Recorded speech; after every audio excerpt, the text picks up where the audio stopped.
ये बेटा बिस्मिल्लाहिर्रहमानिर्रहीम, हमारे पास है एडवर्ब की डिस्कशन। मैंने आपसे कहा कि हमने एडवर्ब का थोड़ा सा इंट्रो लिया। एडवर्ब का इंट्रो करने के बाद हमने उसकी काइंड्स की बात की। एडवर्ब के इंट्रो में हमने बोला कि एडवर्ब मॉडिफाई करता है वर्ब को, एडवर्ब को और एडजेक्टिव को। हमने उसकी काइंड में जो बात की, हमने बोला एडवर्ब जो है वो क्या होगा हमारे पास, एडवर्ब ऑफ मैनर हो सकता है, जो हमें मैनर बताएगा काम कैसे होता है। हैप्पीली, ऑनेस्टली, इंटेलिजेंटली, फास्ट, ये सारे वर्ड हमारे पास एडवर्ब ऑफ मैनर्स हैं। यहाँ एडवर्ब ऑफ रीजन होगा जो हमें बताता है कि काम क्यों हो रहा है। यहाँ एडवर्ब ऑफ प्लेस होगा जो हमें बता रहा है काम कहाँ पर होगा। यहाँ जो हमें बता रहा है एडवर्ब ऑफ टाइम जो हमें टाइम बताता है। यहाँ एडवर्ब ऑफ फ्रीक्वेंसी जो इंटेंसिटी बताता है। यहाँ हमारे पास क्या होगा एडवर्ब ऑफ एफर्मेशन और निगेशन जो हमें ये बताता है कि काम वाकई हुआ या नहीं हुआ। यह सारी बात करने के बाद मैंने आपसे ये कहा था कि आपने एडवर्ब का टेस्ट अटेम्प्ट करना है, और टेस्ट अटेम्प्ट करने के बाद हम हर सेंटेंस में से एक रूल निकालेंगे। मतलब अगर आप 40 क्वेश्चन को देखेंगे तो ये 40 क्वेश्चंस नहीं है, ये 40 रूल्स हैं, और बड़े इंपॉर्टेंट रूल्स हैं। हर रूल अपने आप में एक पूरा रूल है और हर रूल एक नई बात है, याद रखिएगा। आप क्वेश्चन नंबर 1, 2, 3, 4 लाइक अगर आप अपना नोटबुक उठाएंगे तो नोटबुक पर आप question number 1, question number 2, question number 3 की एक्सप्लेनेशन लिखने के बजाय आप क्या लिखेंगे, rule number 1, rule number 2, rule number 3, rule number 4। 40 question नहीं है, ये 40 रूल्स हैं। मैं बार बार आपको बोल रहा हूँ, और इंतहाई इंपॉर्टेंट रूल्स है आपके पास। देखें, फर्स्ट सेंटेंस है I can not ask my father for his car without any vividly reason. अब देखिए, हमने बात ये की कि जब भी आप सेंटेंस में कोई एडवर्ब या एडजेक्टिव पढ़ेंगे तो आपने सबसे पहले ये देखना है कि वो किसको मॉडिफाई कर रहा है। ठीक है, अब देखिए वाइवेडली जो है ये बेसिकली हमारे पास कौन सा वर्ड है, एडवर्ब वर्ड है, लेकिन इस सेंटेंस में मॉडिफाई किसको कर रहा है, रीजन को कर रहा है। अब रीजन हमारे पास क्या है, नाउन।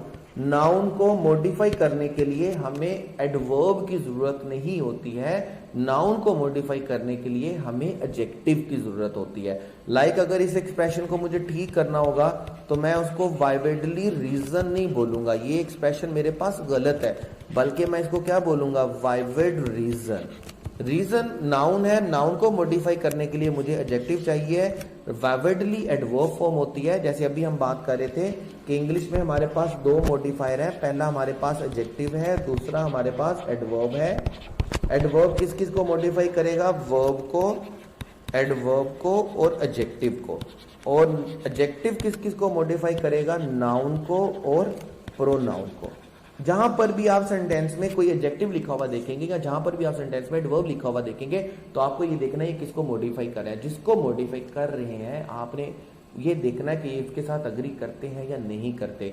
एडजेक्टिव मॉडिफाई करेगा नाउन और प्रोनाउन को, एडवर्ब मॉडिफाई करेगा वर्ब को, एडवर्ब को और एडजेक्टिव को। ये बात आपने भूलना नहीं है।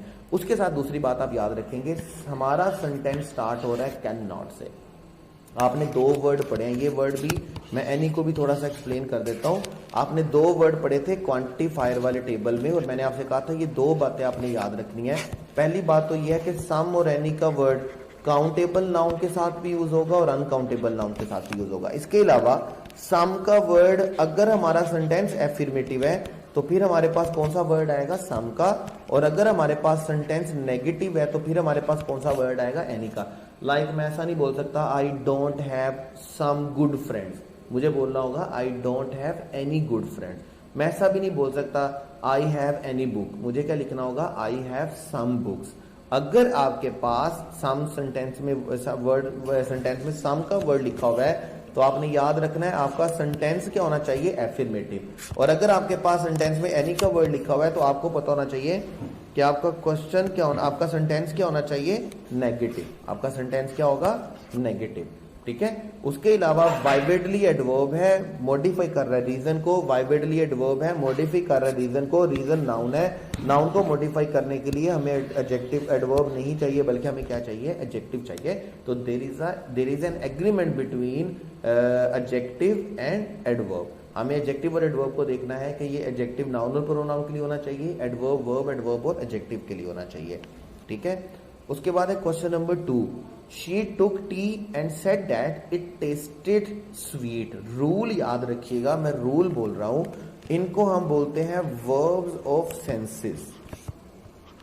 इनको हम क्या बोलेंगे, वर्ब ऑफ सेंसेस। जितने भी वर्ड्स हैं जो हमारी सेंसेस के साथ काम करते हैं। ये वर्ड आपके पास कौन से हैं? पहला वर्ड आपके पास लुक, दूसरा वर्ड आपके पास क्या है? टेस्ट, तीसरा वर्ड आपके पास क्या है? साउंड, फोर्थ वर्ड आपके पास क्या है? सीन। उसके बाद आपके पास क्या वर्ड आएंगे? अगर आप इन वर्ड को यूज करेंगे तो आपने याद रखना है वर्ब ऑफ सेंसेस के बाद आपने कभी भी एडवर्ब नहीं लिखना है, मतलब एलवाई वाली फॉर्म नहीं लिखनी है। आपने हमेशा क्या लिखना है? एडजेक्टिव लिखना है। इसमें वर्ड फील आएगा, इसमें वर्ड स्मेल आएगा, ठीक है। ये 6 वर्ड आपने याद रखने हैं। इन 6 वर्ड्स को हम क्या बोलते हैं? Verb of senses. जैसे देखें, अगर मैं बोलता हूं दिस सॉन्ग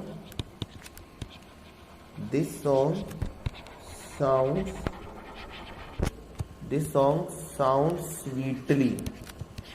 अब मैंने लिखा साउंड। अब साउंड क्या होता है? हमारे पास वर्ब होता है, वर्ब ऑफ सेंसेस होता है, तो इसके बाद मुझे स्वीटली नहीं लिखना होगा, इसके बाद मुझे क्या लिखना होगा? स्वीट। जब भी आप देखें, लाइक मैं बोलता हूं ही लुक्स, अब यहां पर ये देखने के लिए यूज नहीं हो रहा, मतलब ऐसा नहीं है कि ही लुक्स वो देखता है। ही लुक्स मतलब वो दिखता है। क्या दिखता है? He looks honestly person. अब अगर ऑनेस्टली लिखूंगा तो ये सेंटेंस क्या होगा? गलत होगा। लुक्स के बाद या सीन के बाद मुझे ऑनेस्टली नहीं लिखना, मुझे क्या लिखना है? ऑनेस्ट लिखना है। जब भी आप वर्ब ऑफ सेंसेस पढ़ेंगे, जब भी आप लुक देखेंगे, टेस्ट देखेंगे, साउंड, सीन, स्मेल और फील देखेंगे, इनके बाद आपने एलवाई वाला फॉर्म यूज नहीं करना, यानी कि इनके बाद आपने एडवर्ब यूज नहीं करना, इनके बाद आपने हमेशा क्या यूज करना है? एडजेक्टिव यूज करना है। ये रूल याद रखिएगा। इनको हम क्या बोलते हैं? Verb of senses. Verb of senses के बाद हम कभी भी एलवाई फॉर्म नहीं यूज करते, मतलब कभी भी एडवर्ब यूज नहीं करते, हमेशा क्या यूज करेंगे? एडजेक्टिव यूज करेंगे। उसके बाद क्वेश्चन नंबर 3 आपके पास, क्वेश्चन नंबर 3 है he was exceedingly paid for how skilful he handled. अब देखें यहां पे जो स्किलफुल का बेटे वर्ड है, हाउ स्किलफुल हैंडल्ड, ये किसके लिए यूज किया हुआ है? हैंडल्ड के लिए। अब हैंडल्ड हमारे पास क्या है? वर्ब। अब वर्ब को मॉडिफाई करने के लिए एडजेक्टिव लिखा हुआ है, जबकि वर्ब को मॉडिफाई करने के लिए हमें क्या चाहिए होता है? एडवर्ब चाहिए होता है। अगर आप इस सेंटेंस को ठीक करेंगे तो आप लिखेंगे स्किलफुल को क्या लिखेंगे? स्किलफुली, क्योंकि वर्ब को मॉडिफाई करने के लिए हमें क्या चाहिए होता है? एडजेक्टिव चाहिए होता है। इसलिए हम स्किलफुल ही हैंडल्ड नहीं लिखेंगे, बल्कि क्या लिखेंगे? स्किलफुली ही हैंडल्ड। बात फिर वही है जो मैंने आपको बताई है। एडजेक्टिव लिखा जाता है नाउन और प्रोनाउन के साथ, और एडवर्ब लिखा जाता है वर्ब, एडवर्ब और एडजेक्टिव के साथ। हमें मॉडिफायर एग्रीमेंट को इग्नोर बिल्कुल भी नहीं करना है। I met her about 10 years ago and have remembered her ever for। पल्ले बांध ले, रूल लिख ले कि एवर फॉर कोई वर्ड नहीं होता, बल्कि वर्ड हमारे पास क्या होता है? Ever since. वर्ड हमारे पास क्या होता है? Ever since. जब हम बात करते हैं किसी भी एक्शन के बिल्कुल स्टार्ट की, हम बोलते हैं जी ये तब से ऐसा हो रहा है, ये हजरत आदम अलैहिस्सलाम के जमाने से ऐसा हो रहा है, या उस वक्त से ही ऐसा हो रहा है, तो तब हम उसके लिए कौन सा वर्ड यूज करेंगे? Ever since. एवर फॉर कोई वर्ड नहीं होता, हमारे पास वर्ड क्या होता है? Ever since. Otherwise in 2 words को तो बड़े अच्छे तरीके से आप जानते ही होंगे, फॉर और सिंस। जब हम स्टार्टिंग टाइम की बात करते हैं, किसी भी एक्शन के आगाज की बात करते हैं, तो हम उसके लिए कौन सा वर्ड यूज करते हैं? सिंस। और जब भी हम ड्यूरेशन या पीरियड की बात करते हैं तो हम उसके लिए कौन सा वर्ड यूज करते हैं? फॉर। फॉर का वर्ड किसके लिए होता है? ड्यूरेशन या पीरियड के लिए। लाइक मैं बोलता हूँ पाकिस्तान 73 साल से कायम है, तो पाकिस्तान 73 साल से कायम है, तो मुझे कौन सा वर्ड यूज करना है? फॉर का। लेकिन अगर मैं बोलता हूँ पाकिस्तान 14 अगस्त 1947 से कायम है, तो फिर मुझे कौन सा वर्ड यूज करना है? सिंस 1947। अगर आप किसी भी एक्शन की स्टार्टिंग बिगिनिंग बताएंगे तो आपको कौन सा वर्ड लिखना है? सिंस का। और अगर आप ड्यूरेशन या पीरियड बताएंगे तो फिर आपको क्या लिखना है? फॉर। लेकिन अगर आप बात करेंगे बिल्कुल आगाज की, उस वक्त से ही ऐसा हो रहा है, स्टार्ट से ही ऐसा हो रहा है, तो फिर आपने कौन सा वर्ड यूज करना है बेटे? एवर सिंस का। फिर आप कौन सा वर्ड यूज करेंगे? एवर सिंस का। याद रखिएगा, एवर फॉर कोई वर्ड भी नहीं होता है। उसके बाद क्वेश्चन नंबर 5 है ही इज वेरी सीनियर। अब देखें, सबसे पहले आप एडजेक्टिव में भी पढ़ चुके लैटिन एडजेक्टिव। लैटिन एडजेक्टिव्स के बारे में आपने याद रखना है, और लैटिन एडजेक्टिव्स को बोलने से पहले मैं आपको एक बड़ा इंपॉर्टेंट रूल बताने वाला हूं। देखिए, बड़ा इंपॉर्टेंट रूल ये है कि हमारे पास 2 वर्ड्स होते हैं। एक वर्ड हमारे पास क्या होता है? वेरी, और एक वर्ड हमारे पास क्या होता है? मच। अब हमेशा से हम परेशान रहते हैं कि यार मुझे वेरी कहाँ पर यूज करना है या मच कहाँ पर यूज करना है, वेरी यूज होगा या मच यूज होगा, यहाँ पर वेरी आया है क्यों आया है, मच आया क्यों आया है, ये बड़ा इंपॉर्टेंट रूल है, याद रखिएगा। आपने इसको इसी तरह नोट करना है। आपको ये जस्टिफाई करना है कि वेरी कहाँ पर यूज होता है और मच कहाँ पर यूज होता है। आपने याद रखना है, एडजेक्टिव में हमने पढ़ा कि एडजेक्टिव की 3 डिग्रीज होती हैं, पॉजिटिव डिग्री होती है, कंपैरेटिव डिग्री होती है और सुपरलेटिव डिग्री होती है। पॉजिटिव डिग्री का मतलब क्या होता है, लाइक हम बोलते हैं big small large. Comparative degree bigger smaller larger. Superlative degree biggest smallest largest. इसमें से सुपरलेटिव डिग्री को आप निकाल देंगे। सुपरलेटिव डिग्री के साथ हम कभी भी वेरी या मच का वर्ड यूज नहीं करते, ठीक है। बाकी बची आपके पास 2 डिग्री। अगर आप पॉजिटिव डिग्री लिखेंगे तो पॉजिटिव डिग्री से पहले आपको क्या लिखना है, वेरी। और अगर आप कंपैरेटिव डिग्री लिखेंगे तो कंपैरेटिव डिग्री से पहले बेटे आपको क्या लिखना है, मच। लाइक अगर मैं बोलता हूं वेरी बिग होगा या मच बिग होगा तो वेरी बिग होगा। लार्ज के साथ मच और वेरी में से वेरी आएगा, स्मॉल के साथ वेरी और मच में से वेरी आएगा। लेकिन अगर मैं कंपैरेटिव डिग्री बोलता हूं, मैं बोलता हूं वेरी स्मार्टर तो ये गलत होगा, मुझे क्या लिखना होगा, मच स्मार्टर। अगर मैं बोलता हूं वेरी लार्जर तो ये भी गलत होगा, मुझे क्या लिखना होगा, मच लार्जर। जब भी आप कंपैरेटिव डिग्री लिखेंगे तो आपको मच का वर्ड लिखना है। पॉजिटिव डिग्री के लिए आपको क्या लिखना है, वेरी का वर्ड।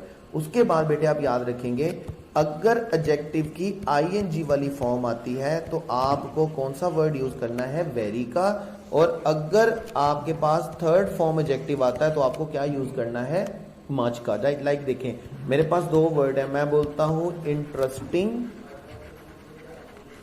और मैं बोलता हूं इंटरेस्टेड। अब इंटरेस्टिंग जो है, इंटरेस्टेड, अब इंटरेस्टिंग जो है ये कौन सी फॉर्म है हमारे पास, आईएनजी फॉर्म। आईएनजी फॉर्म से पहले हमें क्या लिखना होता है, वेरी। मैं किसी सूरत भी मच इंटरेस्टिंग नहीं लिखूंगा, मैं क्या लिखूंगा, वेरी इंटरेस्टिंग। और दूसरी बात हमारे पास है इंटरेस्टेड। अब इंटरेस्टेड के साथ हम क्या लिखेंगे, मच। बिल्कुल इसी तरह ही है जिस तरह मैं वर्ड बोलता हूं सेटिस्फाइंग, मैं वर्ड बोलता हूं सेटिस्फाइंग,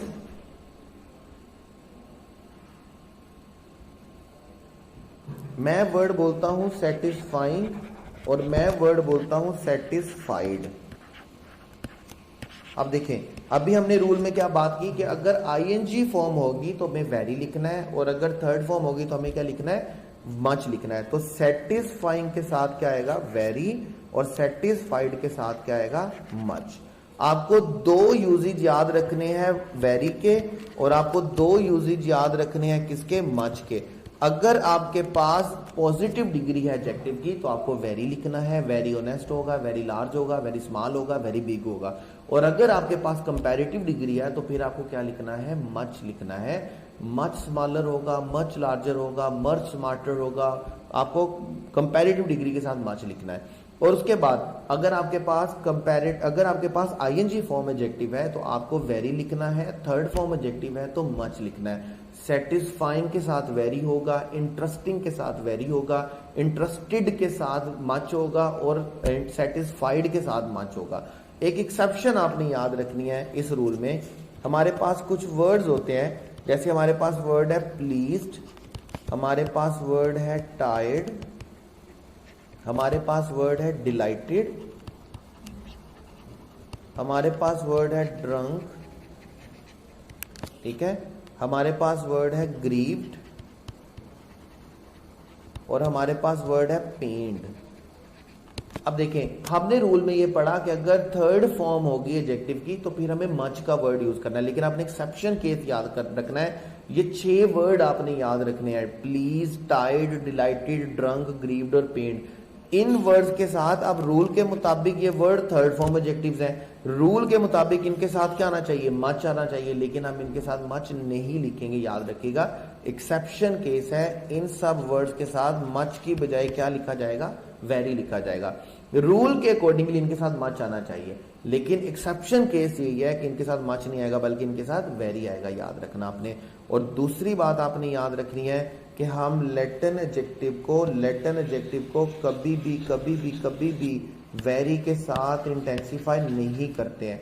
लैटिन एडजेक्टिव के बारे में आपने याद रखना है, ये वो वर्ड होते हैं जो IOR पे ख़त्म होते हैं। इनमें से 2 वर्ड हमारे पास ऐसे हैं जो IOR पे ख़त्म नहीं होते, और वो 2 वर्ड कौन से होते हैं? Refer and prefer. अब पहली बात तो आपने इनकी ये याद रखनी है कि इनका कंपैरेटिव और सुपरलेटिव डिग्री नहीं होता है। मतलब हम ऐसा नहीं बोलते मोर सीनियर या मोस्ट सीनियर, हम ऐसा नहीं बोलेंगे मोर जूनियर या मोस्ट जूनियर, हम ऐसा नहीं बोलेंगे मोर प्रेफर या मोस्ट प्रेफर। इनका कंपैरेटिव और सुपरलेटिव नहीं होता। दूसरी बात आपने इनके बारे में ये याद रखनी है कि जितने भी लैटिन एडजेक्टिव्स हैं, लैटिन एडजेक्टिव के साथ आपने देन का प्रेपोजिशन यूज नहीं करना होता। आपने कौन सा प्रेपोजिशन यूज करना होता है? टू का। ही सीनियर देन आई नहीं होता, he is junior than I नहीं होता, क्या होगा? He is senior to me, he is junior to me. तीसरी बात आपने इनकी याद रखनी है कि इनको इंटेंसिफाई करने के लिए हम कभी भी वेरी का वर्ड यूज नहीं करेंगे। इनको इंटेंसिफाई करने के लिए हम हमेशा कौन सा वर्ड यूज करेंगे? मच का वर्ड यूज करेंगे। तो यहाँ पर वेरी सीनियर नहीं आएगा, बल्कि क्या आएगा? मच सीनियर आएगा। दूसरी बात, ये जो वेरी और मच का रूल है ये आपने अच्छे तरीके से याद रखना है, अच्छे तरीके से समझना है, अच्छे तरीके से नोट करना है। और पहले वाली रूटीन की तरह अब दिन थोड़े रह गए हैं, मेहनत करनी है, जो कुछ हो चुका उसको छोड़ दें, लेट बायगोन बी बायगोन, जो हो चुका छोड़ दें। अगर हमारी तरफ से थोड़ा सा प्रॉब्लम रही है तो वी अपोलोजाइज ऑन डैट, हम इस पे हम अपोलोजाइज हैं कि हमें थोड़ा सा प्रॉब्लम रही है टेक्निकल इश्यूज की वजह से, LMS की वजह से। But now there must be no problem, there must be no excuses. ठीक है, आपको रेगुलर स्टडी करनी है, दिन बहुत थोड़े हैं, काम बहुत करने वाला पड़ा है आप लोगों का, प्रैक्टिस करनी है। क्वेश्चन बैंक को खंगाल डालें, क्वेश्चन बैंक की प्रैक्टिस करें, वोकैब की प्रैक्टिस करें, वोकैब को याद रखें। ठीक है, चीज़ों को स्ट्रीमलाइन करें, चीज़ों को इकट्ठा करें ताकि आप पेपर से पहले उनको रिवाइज कर सके, रिपीट कर सके। स्मार्ट खेलना है, हार्ड नहीं खेलना है। नेक्स्ट लेक्चर के लिए, बाकी डिस्कशन के लिए नेक्स्ट लेक्चर देखते हैं।